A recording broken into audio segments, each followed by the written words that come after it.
On se retrouve pour cette nouvelle vidéo avec mon magnifique pull, les gars. Donc pour ceux qui ne savent pas, Pain, d'accord? Bref, aujourd'hui, on passe à l'épisode numéro 5, les gars, de la série Trading Success. D'ailleurs, je suis trop content parce que la série, elle est en train de bien prendre. Et c'est le dernier épisode de la série. Dernier épisode de la série. D'ailleurs, si vous n'avez pas été voir la série Trading débutant, donc pour ceux qui vraiment sont débutants en trading, allez la voir et après vous pourrez passer sur sur la série Trading Success. Donc, dans cette vidéo, je vais vous donner des choses en plus. Je vais pas spoil, mais par exemple, il y a différents autres points d'entrée que vous allez pouvoir potentiellement utiliser. Et je vais essayer de vous donner ce qui va vous permettre de potentiellement créer votre propre stratégie. Parce que comme je dis, moi, ce que je donne dans la série Trading Success, ce n'est pas en soi des stratégies. C'est plus des concepts. Par exemple, on a le concept de Fair Value Gap, ok, ou Imbalance, appelez ça comme vous voulez. Euh, moi, je l'ai couplé à la FVG théorie. On va dans la liquidité interne qui est le Fair Value Gap et on retourne à la liquidité externe qui est le plus bas ou le plus haut qui a été créé justement en allant dans ce Fair Value Gap-là. Ensuite, j'utilise le non-déplacement. Donc, quand on a une chasse de liquidité, donc par exemple, on prend un plus haut ou un plus bas, on retourne dans la plupart des cas à l'origine. C'est ce que j'appelle mes modèles de trading. Donc, moi, j'ai, on va dire, deux modèles.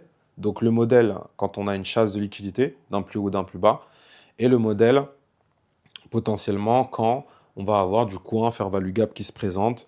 Et si je le trade, je traderai on est rentré dans le fair value gap jusqu'à sa liquidité externe. Donc, c'est les deux seules choses que je trade, c'est mes deux modèles. Dans le fair value gap, rappelez-vous, on a la FVG théorie et dans la FVG théorie, on a un modèle. Donc, on a le modèle FVG. Dans ce modèle, on a la FVG théorie et dans la FVG théorie, il y a trois modèles. D'accord? Donc, trois potentielles manières, on va dire, de trader le fair value gap. Et donc, ça, c'est important, puisque une fois que vous avez un modèle, c'est beaucoup plus simple. D'ailleurs, c'est pour ça que la plupart des gens et les retours que j'ai par rapport à la série, c'est mais en fait, tu as une manière d'expliquer qui est vraiment simple. Parce que je me suis juste à un moment posé la question, quand j'avais du mal à aller chercher du résultat, moi, par rapport au trading, euh, qu'est-ce qui... En fait, j'avais du mal à comprendre réellement ce que je tradais. Et donc, quand j'ai inclus toutes ces choses-là, donc on a la chasse, dans la plupart des cas, on retourne à l'origine, on a le fair value gap, dans la plupart des cas, on va à la liquidité externe. Et bien, juste en mettant ça, même si j'étais, par exemple, pas fort en analyse, euh, en vision de marché, c'est-à-dire que vraiment, voilà, je suis pas très bon voilà, avec les différentes UT, au départ, en fait, j'étais concentré, moi, que sur le 4 heures. Donc, je commençais à trader et à appliquer tout ce que je vous ai enseigné dans Trading Success qu'en 4 heures au départ. Et après, j'ai appris avec le temps, du coup, avec ces modèles, à descendre dans les unités de temps. Donc, voilà, je suis dans une grosse UT, je descends dans une plus petite, et ainsi de suite. Et au fil du temps, j'ai réussi à vraiment comprendre donc la méthodologie en fait des grosses UT aux petites, comment enchaîner les petits, les faire value gap dans les plus grosses UT et après dans les plus petites. Et du coup, en fait, j'ai construit mon trading comme ça. Donc moi, c'est ce que j'ai voulu vous transmettre dans cette série. Et c'est pour ça qu'en fait, il n'y aura que 5 vidéos, parce que je veux uniquement qu'en 5 vidéos, je sais plus parler, vous alliez chercher du résultat. Et c'était vraiment ma mission. Et d'ailleurs, si vous n'êtes toujours pas sur mon canal Telegram, n'hésitez pas, puisque là-bas, je montre certaines choses. Souvent, je fais des analyses, en fait, un petit peu plus voilà, journalières, on va dire, même par rapport au Bitcoin, vu que j'ai mon indicateur. Donc voilà, Telegram, c'est chill, c'est cool. Vu qu'ici, je fais une vidéo par semaine sur YouTube, et voilà, sur Telegram, vous pouvez être là en continu. Il y a aussi le groupe, donc vous pouvez échanger.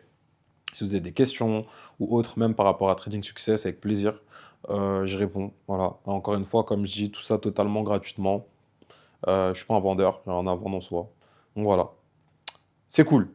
En espérant justement que vous puissiez évoluer en trading. Les gars, je vous jure, je suis trop content, je suis vraiment heureux. Et dans cet épisode, on va aller voir toute cette partie-là vraiment. Je vais vous donner du plus.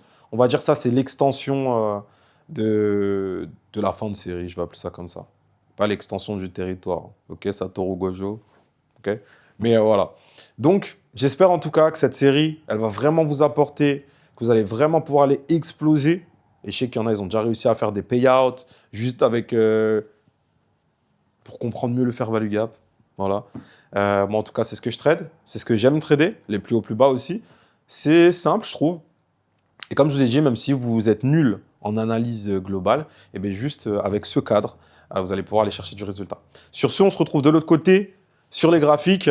Comme d'habitude, let's fucking go. Sans les couverts, je fais faire rentrer tes hommes. H24 sur mon tel, mais quand tu m'appelles que ça sonne. Heureux de vous retrouver pour le dernier épisode de la série Trading Success. Concrètement, aujourd'hui, je vais vous expliquer comment exploiter au maximum tout ce que je vous ai enseigné et surtout comment vous allez pouvoir créer votre propre stratégie et surtout votre plan de trading. Puisque l'objectif de tout ce que j'ai donné dans cette série, c'est de vous montrer des concepts qui, moi, m'ont permis d'aller chercher du résultat. À certains moments, j'utilisais des choses, à d'autres moments, j'en utilisais d'autres, mais j'ai toujours gardé la même trame, c'est-à-dire trader deux choses, les fair value gap et les plus hauts et les plus bas.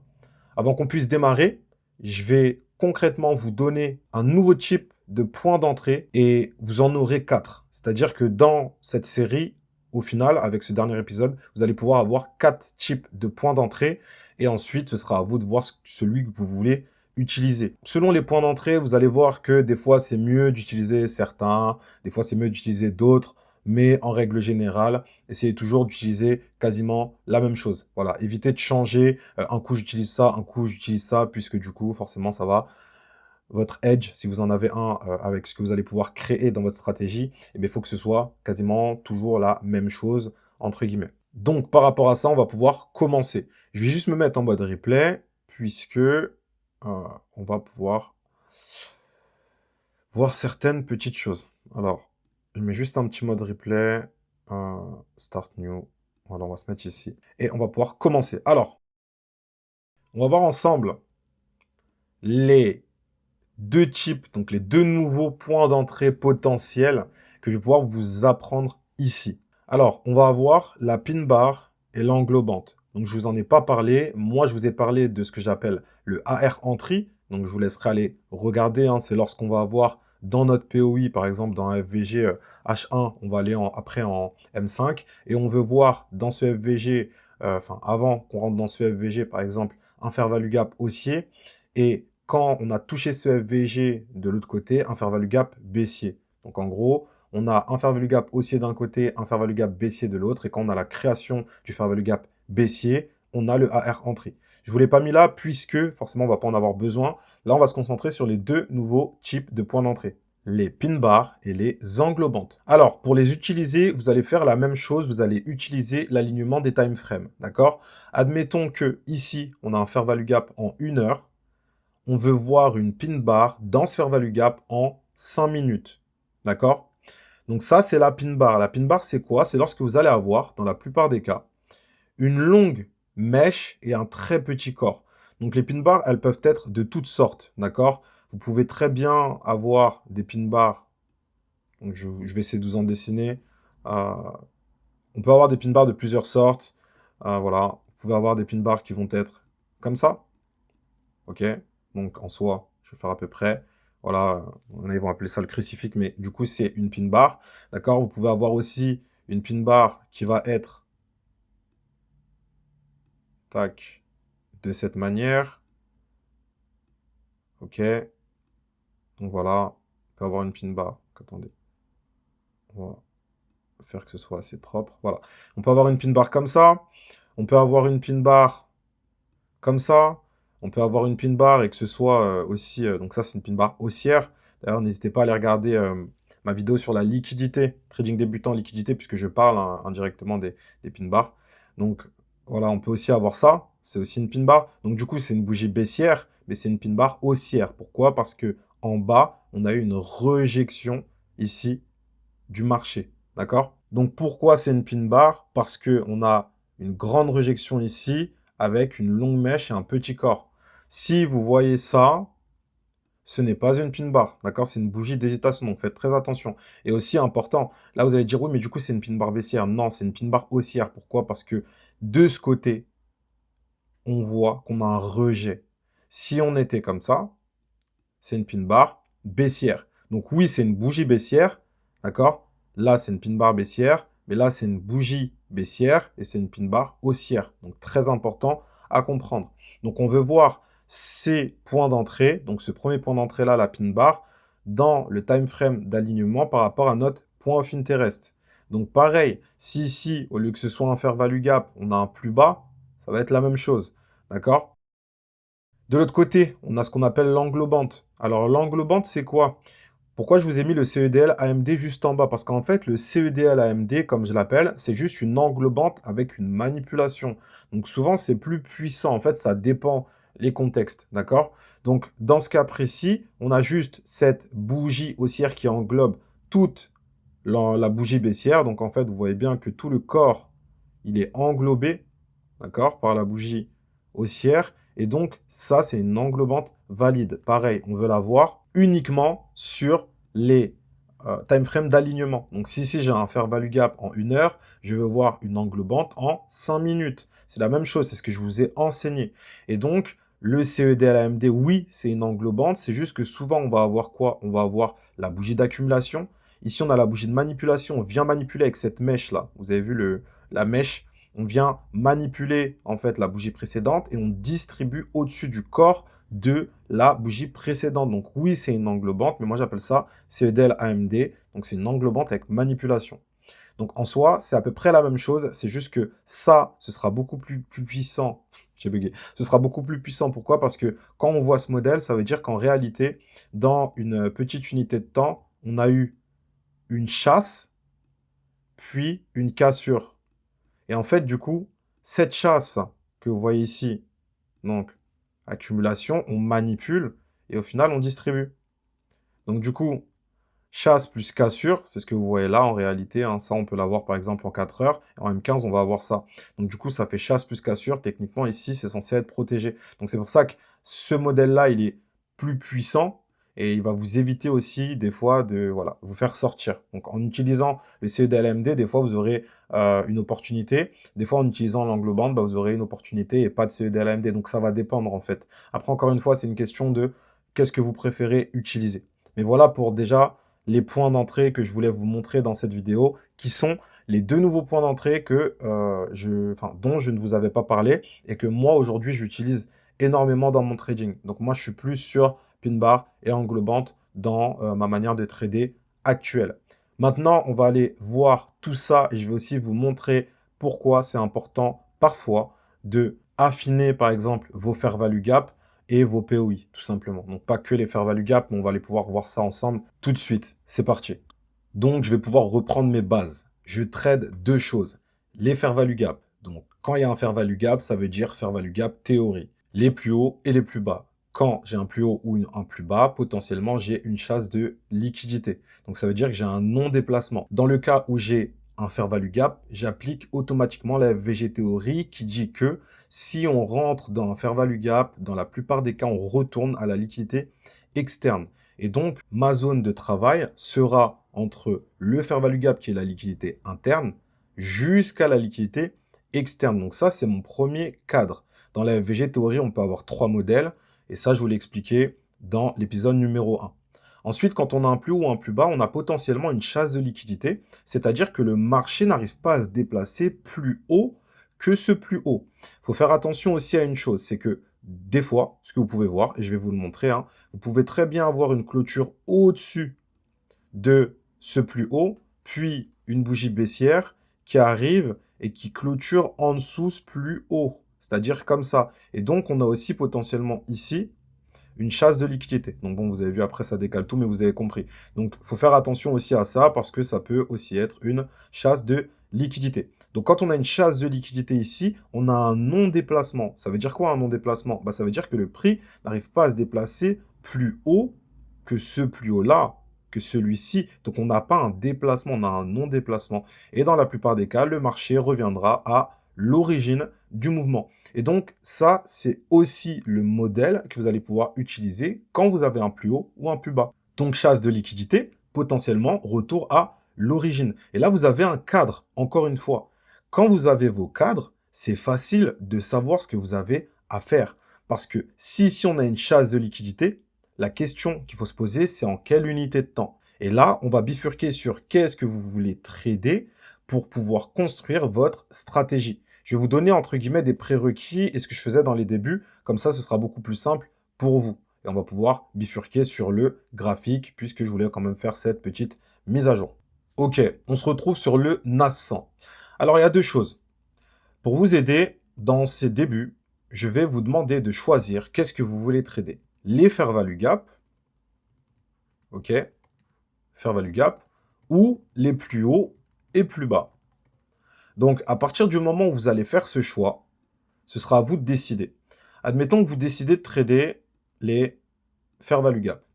D'accord? Maintenant, vous devez définir en quelle unité de temps vous allez trader les fair value gap. Ce que moi, je vous recommande, c'est de ne pas descendre en dessous du H1 et de conserver le H4 et le H1 pour les fair value gap. Pourquoi je vous dis ça? Parce que si vous êtes, on va dire, débutant ou que vous avez du mal à structurer votre trading, ce sera les unités de temps les plus simples pour moi. Donc, H4 et H1. Maintenant, vous allez, par exemple, vous dire, je trade les plus hauts ou plus bas, H4, H1. Super. Maintenant que vous savez ça, bah, c'est facile. Vous allez sélectionner, en fait, une fois qu'on arrive dans ces POI, quel point d'entrée, voilà, quel point d'entrée vous allez décider de trader. Donc, point d'entrée, on va mettre égal. Par exemple, je sais pas, vous voulez trader les pin bars. Pin bar et englobante, ça va ensemble. Donc, vous pouvez mettre pin bar ou englobante. D'accord? Vous pouvez faire ça. Voilà. Donc, par exemple, maintenant, vous avez défini que vous voulez trader uniquement les fair value gap en H4 et en H1. Et donc, vous allez pouvoir trader uniquement quand vous aurez une pin bar ou une englobante par rapport au time frame d'alignement. Donc, rappelez-vous, le time frame d'alignement, pin bar ou englobante, du coup, ce sera en M5 ou en M15. Pourquoi? Parce que le M5, je l'ai fait dans le mauvais ordre. Donc, en M15, c'est pour le H4. Et en M5, pour le H1. Ok? C'est pas aligné, on s'en fout. Non, en fait, on s'en fout pas. J'aime pas quand c'est pas aligné. Donc, on va recommencer. Next. C'est parti. Voilà. Donc, les gars, là, vous avez déjà la base. C'est-à-dire que vous savez ce que vous tradez, vous savez en quelle unité de temps vous le tradez, et vous savez comment rentrer. Maintenant qu'on a choisi ce modèle, bah, on va aller sur le graphique, et on va regarder ça ensemble, uniquement pour aller faire value gap en H1 ou en H4, en H4 ou en H1, avec un point d'entrée qui sera une pin bar ou une englobante, et on va aligner ça. Donc, je suis sur le NAS 100, j'ai pris actuellement ce qui se passe. On va observer. Dans le cas où vous tradez les fair value gap, donc bien évidemment, vous devez aligner tout ce que je vous ai appris dans l'épisode 1, d'accord? On va faire un exemple, ok?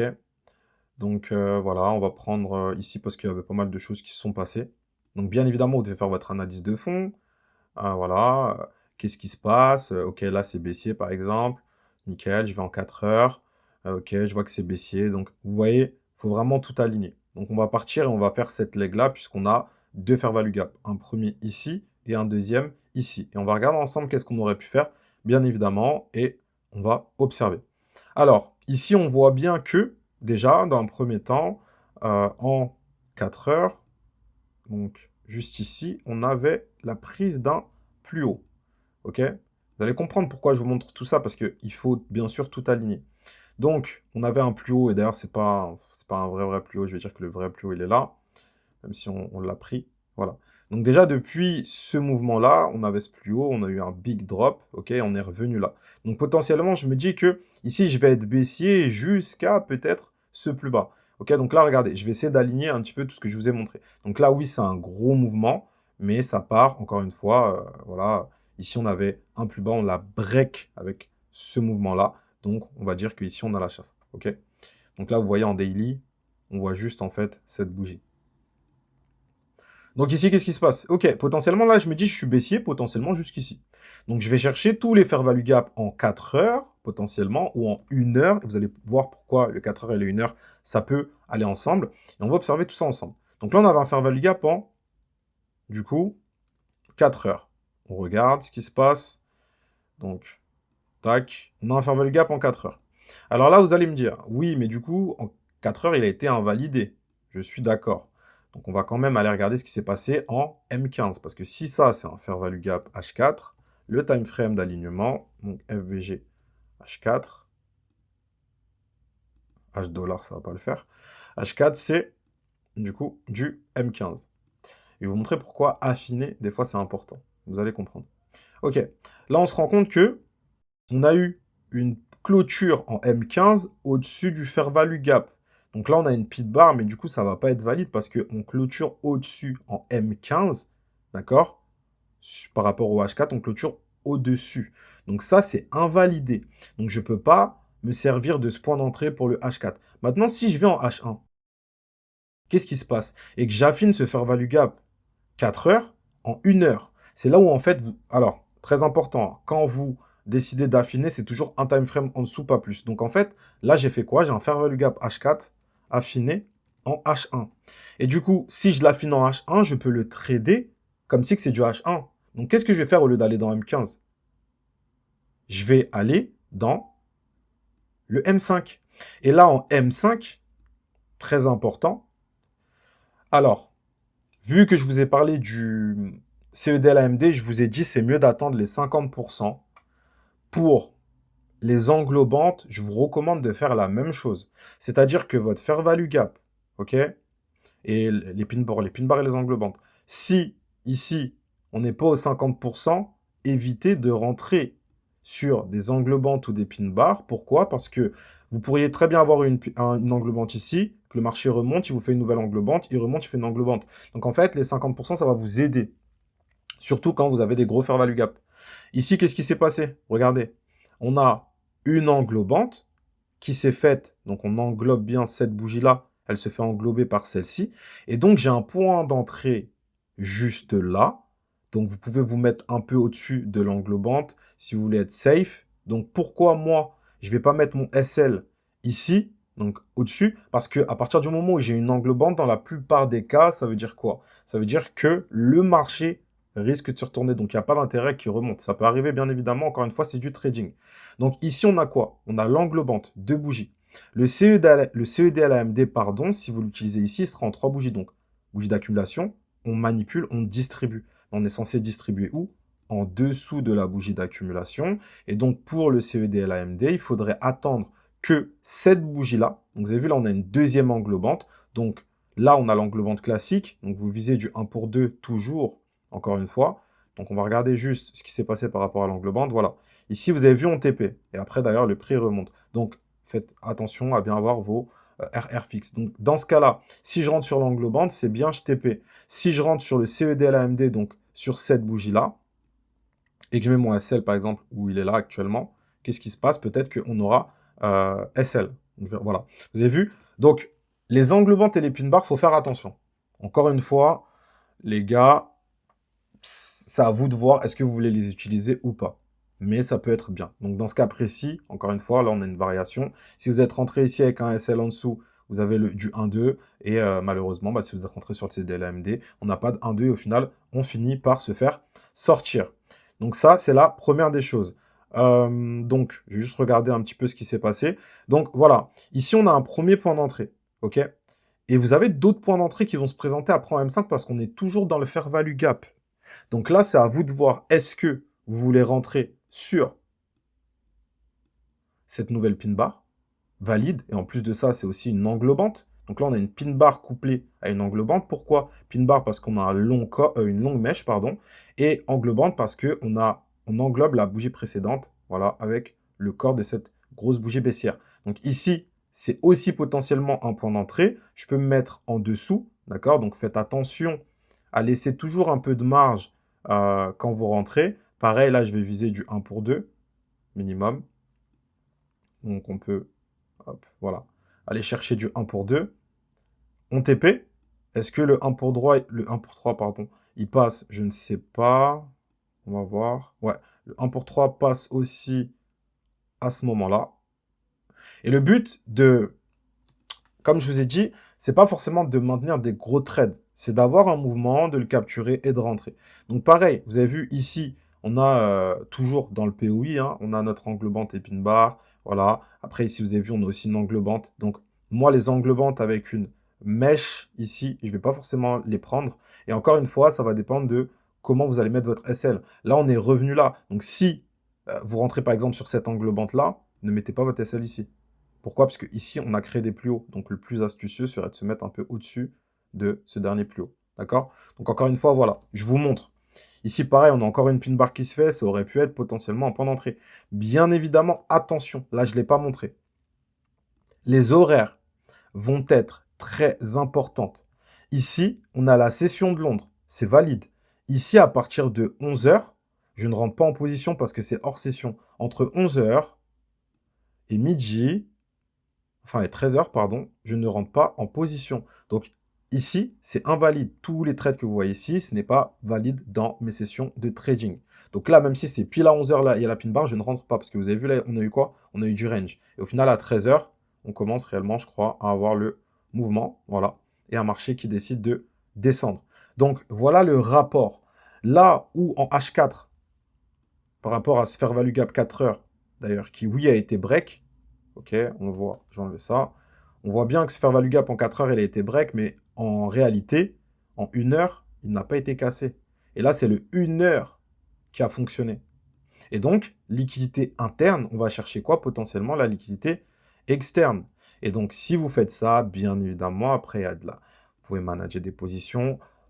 Ça peut arriver que quand je suis en compte propre, je laisse des trades couler. Donc, du coup, en fonction de comment vous êtes rentré ici, d'accord? Peut-être vous avez fait le 1-2, peut-être vous êtes fait sortir. Si vous voulez re-rentrer par la suite, le mieux, c'est d'attendre, par exemple, si vous êtes que sur du H1, bah voilà, là, il n'y a plus rien à faire. C'est-à-dire qu'il faut attendre potentiellement, encore une fois, un autre fair value gap, 1 heure ou 4 heures. Voilà. Donc ça, c'était le premier fair value gap en 4 heures, puisqu'on respecte juste le plan. On va regarder ce qui se passe. Alors, ici, encore une fois, regardez.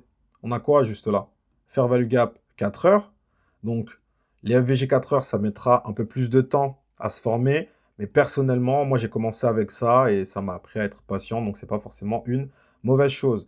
Donc, encore une fois, ici, qu'est-ce qui se passe? J'ai un fair value gap en 4 heures. On est sur le modèle numéro 2 de la FVG théorie. Pourquoi? Parce qu'on a un plus haut avant le fair value gap. Donc, c'est une incitation. Donc, voilà, ici, on incite la vente, on manipule, on vient dans le fair value gap, et nous, on va aller en M15.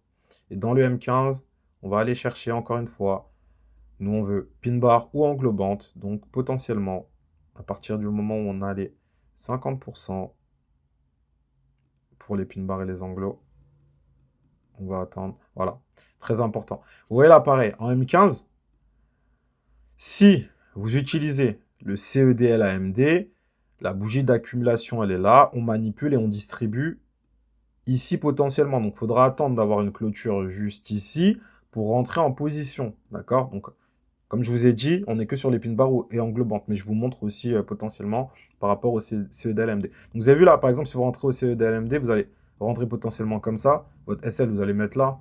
Vous voyez, ce n'est pas un trade pour moi qui est fort. Donc, là, pareil, on va faire la même chose. Si en H4, j'ai un gros fair value gap, est-ce que je peux tout simplement le réduire et prendre du H1 pour affiner? Oui. Donc là, je vais affiner mon fair value gap en 4 heures. Et donc, je vais le mettre en donc, fair value gap H4, pardon, affiner en H1.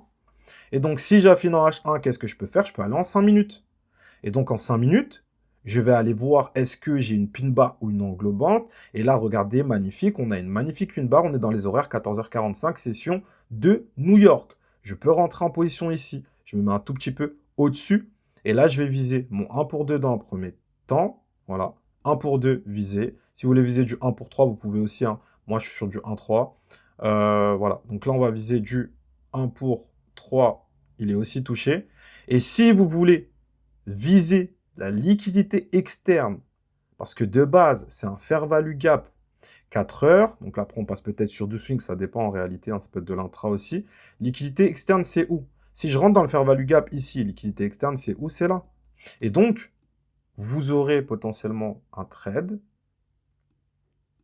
qui vous donnera un magnifique RR. Bien évidemment, il faut encore le tenir. D'accord? Donc, c'est pas tout le monde qui tient les trades comme ça. Mais du coup, regardez, ça va vraiment tout droit. Et au final, dans la même journée, je crois, hein, parce que là, il était quelle heure? 14h45. Voilà, on finit à peu près 16h45. On a un très beau trade sur le NAS 100 en utilisant uniquement le Fair Value Gap H4 et le Fair Value Gap H1. Donc moi, personnellement, si vous êtes débutant, c'est ce que je vous recommande.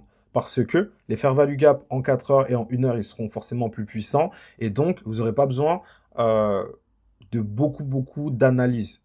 Et ça va vous apprendre à patienter. Donc moi, c'est le modèle que j'utilisais énormément à un moment. J'ai réussi à passer des comptes propres firmes en une journée justement, en utilisant ça. Et voilà. Maintenant, je vous montre en globalité. Comme je le dis souvent, moi, dans mon mentorat, j'apprends ma stratégie uniquement sur le gold. Donc, c'est, vous voyez là ce que je vous ai montré. Je sais pas si je peux... Je sais pas, je crois que c'était en weekly. Ou c'était sur un autre graphique, je sais plus. Attendez. Voilà. Ici, par exemple, vous avez vu ça, c'est un plan. C'est une méthodologie. Par exemple, que les fair value gap H4, enfin, que les fair value gap en H4 ou en H1. Et avec mes points d'entrée, je veux que pin bar ou englobante. Donc, soit H4 M15 pour le H4 et M5 pour le H1. Ça, c'est un plan. Mais vous pouvez faire la même chose avec les plus hauts et les plus bas si vous voulez trader uniquement les plus hauts et les plus bas. Et on va faire la même chose pour ça. Et vous allez voir que c'est pareil. Donc, du coup, nous, on était sur les fair value gap dans ce modèle. Mais là, je pourrais très bien passer sur le modèle où je trade uniquement que les plus hauts et les plus bas. Donc, on va regarder hein, par rapport à ce qui se passe. Voilà. Dans le cas précis, juste là, on a quoi? Un plus haut en 4 heures qui s'est créé. Donc, rappelez-vous, ici, on casse, ok? Cassure de structure, il y a de la liquidité ici potentiellement. C'est un plus haut qu'on pourrait trader. Donc, je vais aller en M15 et je vais attendre que le marché vienne tout simplement sur ma chasse. Et là, bah voilà, vous voyez. Hein. Donc là, ça peut être... Ça va dépendre encore une fois. Ici, il est 20h. Ce n'est pas les horaires. Moi, je ne traite pas à ces horaires. Donc déjà, on oublie. Voilà, simple. Ce pas les horaires, on oublie. Et donc, malheureusement, bah voilà, si c'est une chasse, voilà, là, on ne serait pas rentré. Ici, on a encore une chasse. Double chasse potentielle. Qu'est-ce que ça veut dire? Bah, on va regarder. Hein. Donc là, vous avez vu. Encore une fois, très important, ce que je vais vous montrer. Voilà. Cette chasse, donc, on va... Donc, si vous n'avez pas de lecture du marché, bien évidemment, les chasses, ça risque d'être compliqué. Ok, regardez. Ici, on drop. Potentiellement, on est censé aller là. Hein. Rappelez-vous. Donc, ce plus haut, ici, on ne peut pas rentrer en trade. On continue de monter. On vient chercher potentiellement. Donc, il n'y a pas d'autre plus haut. J'allais vous dire, on prend ça, mais en fait, si vous tradez ça, encore une fois, c'est pas forcément mauvais, on va aller voir.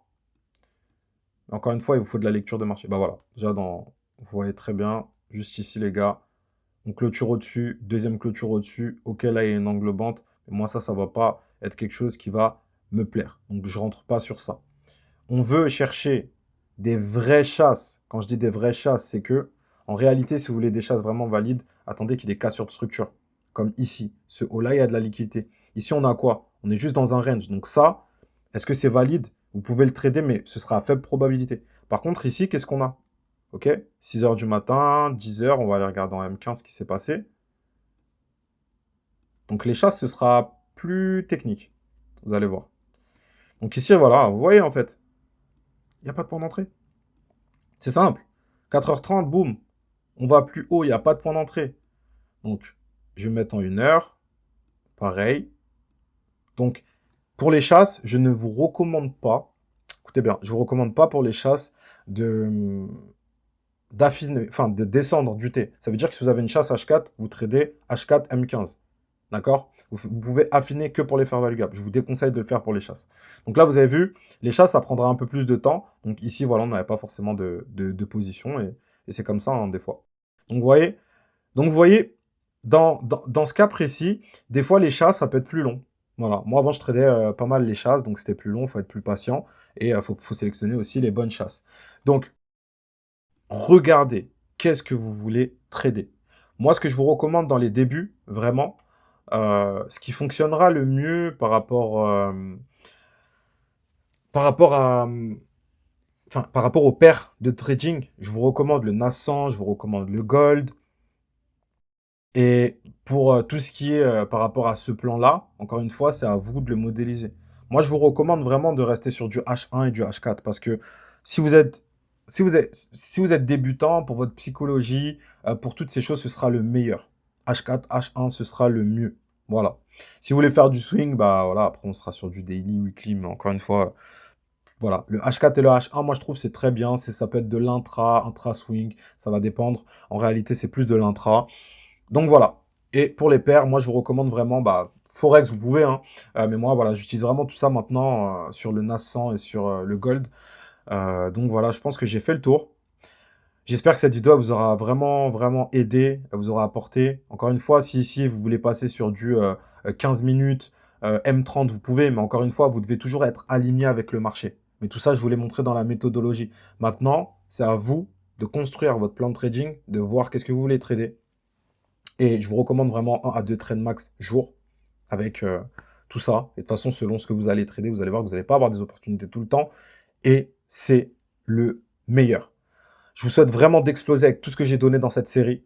Faites honneur, n'hésitez pas à partager, n'hésitez pas à, voilà, à laisser des commentaires. Moi, ça me fait plaisir pour tout le travail que j'ai fait dessus. Et j'ai aucun de mal à me dire que juste avec ça, vous pouvez être rentable. Et voilà, c'est tout pour moi. Prenez soin de vous. Let's fucking go.